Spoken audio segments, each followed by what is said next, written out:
अंतरिक्ष से आ रही एक खबर ने वैज्ञानिकों को चिंता में डाल दिया है। चीन के रॉकेट लॉन्ग मार्च 5P का भारी भरकम मलबा पृथ्वी पर गिरने वाला है।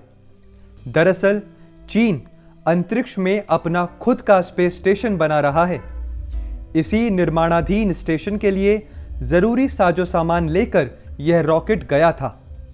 रॉकेट की ऊपरी मंजिल को अंतरिक्ष में छोड़ने के बाद निचली मंजिल के मलबे का बड़ा हिस्सा अंतरिक्ष में ही जलकर राख हो जाना था और उसके बचे खुचे हिस्से के समुद्र में गिरने का अनुमान चीन के वैज्ञानिकों ने लगाया था।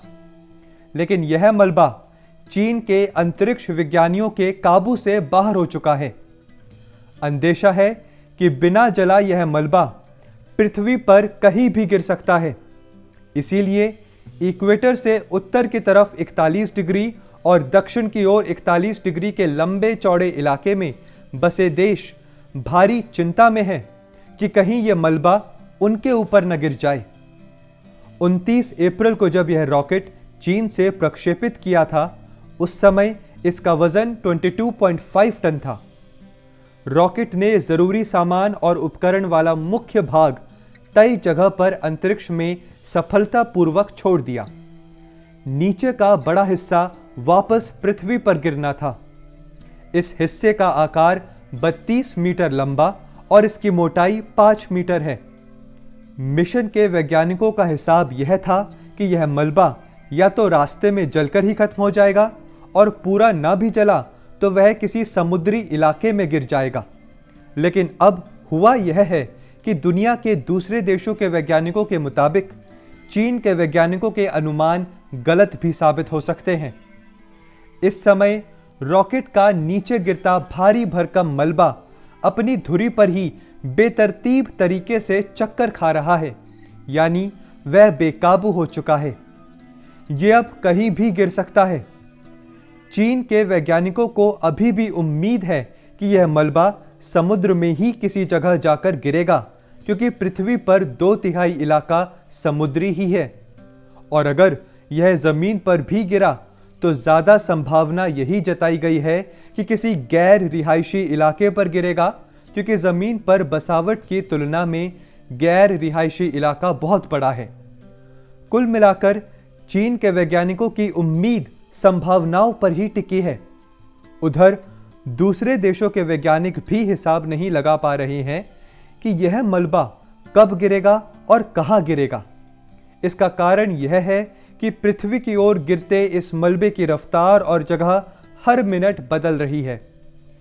वैज्ञानिकों का कहना है कि पृथ्वी के वातावरण में दाखिल होने के कुछ घंटे पहले ही इसके गिरने की जगह और समय का अनुमान लग सकता है।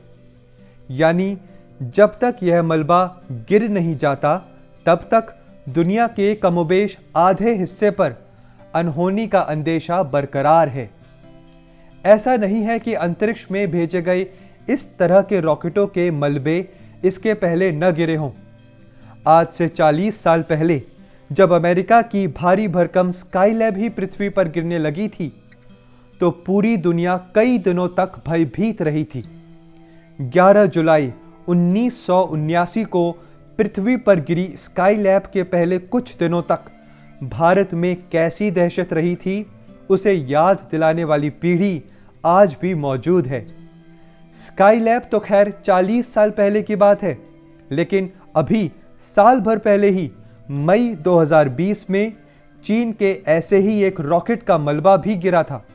हालांकि उसका बड़ा हिस्सा समुद्र में ही गिरा, फिर भी अफ्रीका के आइवरी कोस्ट में भी धातु की भारी भरकम छड़ें रिहायशी इलाकों में गिरी थी। इससे कुछ नुकसान भी हुआ था। पिछले कई दशकों में दूसरे देशों के कई अंतरिक्ष मिशन फेल हुए हैं। संयोग से बड़े हादसे नहीं हुए। उन्हीं पिछले इत्तेफाक या संयोगों के आधार पर हम इस बार भी उम्मीद लगा सकते हैं कि इस बार भी कोई बड़ी अनहोनी नहीं होगी।